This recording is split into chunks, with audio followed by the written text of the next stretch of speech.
Hoy hablamos de casas reales, hablamos de realeza y hablamos de reyes, pero no todo lo relacionado con la realeza necesariamente tiene que ser bueno.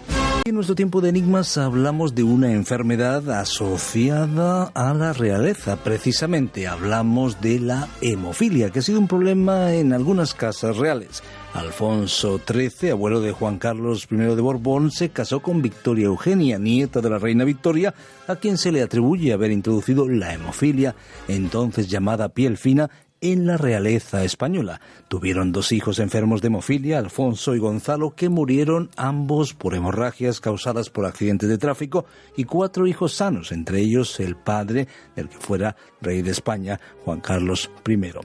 Por otro lado, si hablamos de hemofílicos famosos en la historia, tenemos que hablar de Alexis Romanov, hijo de Nicolás II, último zar de Rusia. De su dolencia se ocupó el mítico Rasputín con sus controvertidos métodos curativos. Hablar de la hemofilia como enfermedad de reyes y también descifrar hasta qué punto este apodo es correcto. Está con nosotros vía telefónica Juan Manuel Santiago. Al final, no todo lo relacionado con la realeza tiene que ser bueno, Juan Manuel. Pues tristemente la historia humana está llena de luces y de sombras, y esta es una de ellas, aunque esto afecta a muchas personas que no tienen nada que ver con la realeza. Si quieres, empezamos explicando un poco qué es la hemofilia, en qué consiste y cómo afecta y demás.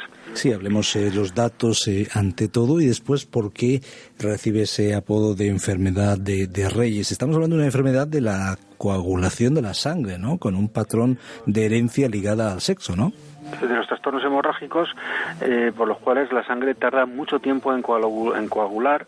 Hay 2 tipos de hemofilia, la hemofilia A y la hemofilia B. La hemofilia A es la clásica, la que afecta a más personas, y es la que tiene deficiencia del factor 8, y la enfermedad de la B, que es la enfermedad de Christmas, o deficiencia del factor 9. ¿Qué es esto del factor? Bueno, pues cuando alguien sangra, pues se suceden una serie de reacciones en el cuerpo que ayudan a que se formen coágulos. En ese proceso se llama cascada de coagulación, y en el mismo pues participan proteínas especiales llamadas factores de coagulación. Se puede tener mayores probabilidades de sufrir un exceso de sangrado si uno o más de estos factores no están presentes o no están funcionando como deberían.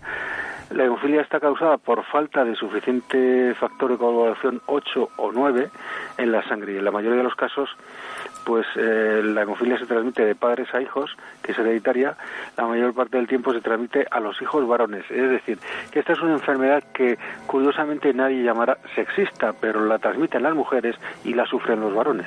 Queda claro y constatado ese hecho. Ahora, si te parece, vamos a ese apodo, enfermedad de reyes, ¿hasta qué punto? Bueno, al ser algo hereditario, ha afectado a algunas personas de la realeza. Yo tengo aquí una pequeña lista, pequeñita, muy pequeña, de personas famosas que han sufrido hemofilia. Por ejemplo, Richard Burton, el actor, la actriz Alice Bernstein, el emperador Claudio. El emperador Claudio, que todos recordamos de la serie de Robert Graves, de la novela de Robert Graves, pues además de los problemas que tenía de tartamudo y tic nervioso y demás, probablemente por un síndrome de Tourette, además también era hemofílico. Carlos II de España, Carlos el Hechizado. Y Mari Bárbola, una de las meninas que aparece en la familia Carlos IV, de Felipe IV, y en las meninas, y la reina Victoria de Inglaterra, la abuela de Europa. Esta mujer fue la que prácticamente le transmitió la hemofilia a todas las familias reales europeas, que en mayor o menor grado pues algunos de sus miembros la han padecido, y de ahí que se la conozca como la enfermedad de los reyes, porque esta mujer, su primer hijo Leopoldo, fue el primer descendiente de Victoria que padeció la hemofilia B, y también le heredaron 2 de sus 5 hijos, Alicia y Beatriz, quienes descubrieron que al tener hijos que eran portadores del gen defectuoso. Pues parece que aquí se debió a una mutación accidental de este gen y por la política matrimonial que tuvieron, al emparentar con todas las casas reales europeas, pues todas ellas de alguna manera, en alguna manera lo transmitieron. Por ejemplo, en España, el más famoso fue el zarevich Alexei Nikolaevich en Rusia, hijo del zar Nicolás II, y en España Alfonso de Borbón y Battenberg y el infante Gonzalo de Borbón y Battenberg, hermanos de don Juan de Borbón y Battenberg, el padre del rey Juan Carlos I y abuelo de Felipe VI. Pues son datos algunos que mencionábamos, pero ha sido interesante clarificar que no solamente hablábamos de Rusia o hablábamos de España, sino que hablábamos de Inglaterra e incluso hablábamos de Roma, a diferentes momentos de la historia. Ahora, desde la perspectiva histórica, ¿cómo se veía esa enfermedad? Porque es verdad que es una enfermedad que no tiene cura, no es curable.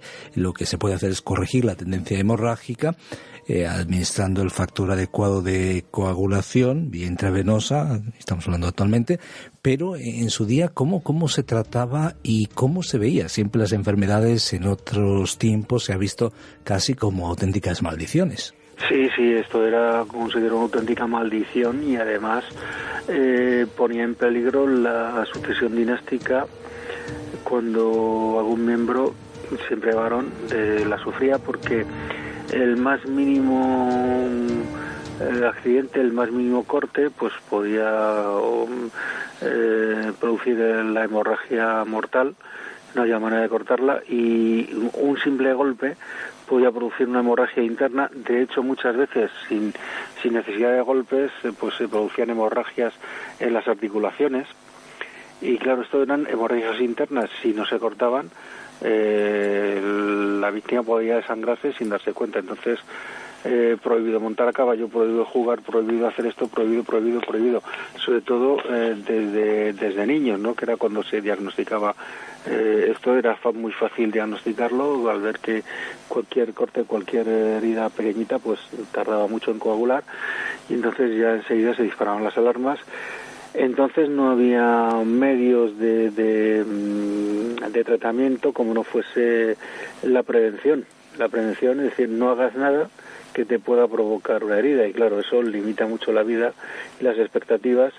Y pues un rey que no pueda viajar, que no pueda moverse, que no pueda hacer prácticamente nada, que no sea estar sentado en su trono y recibir al gobierno o a las audiencias, pues la verdad que le limita mucho su imagen, su autoridad y su capacidad de gobierno. Luego además estaba permanentemente amenazada la sucesión dinástica, ¿no? En cualquier momento podía venir el accidente y esa rama de si no había más descendientes podía acabarse la dinastía en él, como ocurrió por ejemplo con Carlos II. Entonces la verdad que era visto como una auténtica maldición. Entonces no había los tratamientos que hay hoy. Sí es verdad que aún a día de hoy no tiene cura, pero sí tiene un tratamiento profiláctico. Es muy penoso, muy costoso, con inyecciones de plasma cada 3 días, algunas terapias más modernas, pero duran solamente horas. En caso de niños hay algún caso que, como tienen las venas muy finas, pues hay que ponerles un catéter permanentemente, con lo cual las vías de infección se abren más, en fin, problemas serios, ¿no? Hablamos, por tanto, de una enfermedad muy seria. Hemos conocido algunos datos, hemos hablado de la realeza y del peligro también de la descendencia. ¿Algún otro dato, alguna otra anécdota de algunos de estos personajes de la realeza que fueron afectados por la hemofilia? Sí, el caso del zarevich Alexei Nikolaevich, el hijo de Nicolás II, su madre estaba, no se sabe bien cómo, buscando cura para su hijo, pues llegó a contactar con Rasputín, con este monje siberiano, y este monje siberiano, a través de su mística y de sus poderes, entre comillas, consiguió estabilizar la vida del zarevich, consiguió darle unos estatus de salud bastante buenos. Entonces se ganó un lugar de honor en la corte rusa, en la corte zarista, y desde allí utilizó esa influencia para aumentar su influencia, sobre todo en la corte, sobre todo a través de las mujeres. Y ahí ya cuentan las leyendas que utilizaba toda clase de subterfugios, poderes hipnóticos, drogas, simpatía personal, bueno, simpatía entre comillas, ¿no? Magnetismo personal, incluso sus habilidades sexuales, ¿no? Que de todo hay y de todo se habló en su día, hasta que finalmente pues hubo una conspiración con el príncipe Yusupov a la cabeza. Después de envenenarle varias veces no conseguían abatirlo, lo apuñalaron, lo estrangularon, le dispararon varias veces y al final acabó en las aguas del río.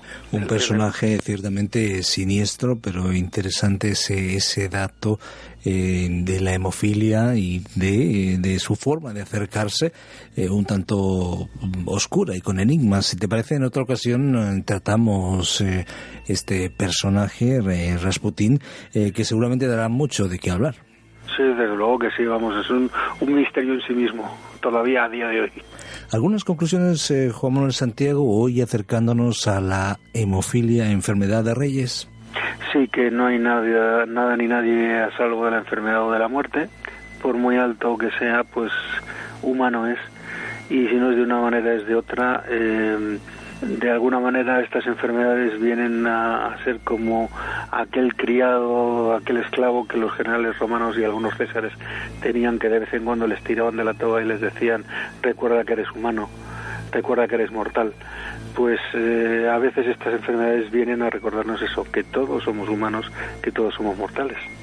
Muchas gracias, Juan Manuel Santiago, por acercarnos a este episodio de la historia, y también lo que hacemos es invitar a nuestros amigos a escuchar este y muchos otros enigmas de la historia en www.losenigmasdelahistoria.com, donde encontramos personajes, anécdotas y enigmas, todo desde una perspectiva divulgativa, desde Radio Encuentro, Radio Cadena de Vida. Somos Radio Transmundial en España. Les invitamos a contactar con nosotros a través del 91 422 05 24 25, es nuestro buzón del oyente, o también pueden mandar un mensaje de texto, mensaje de voz al WhatsApp 601 20 32 65, 601 20 32 65. Si nos escribe desde otras latitudes, recuerden ese más 34, ese prefijo a nivel internacional, indicando que estamos aquí en España. Un saludo para todos nuestros amigos. Les recordamos también nuestro correo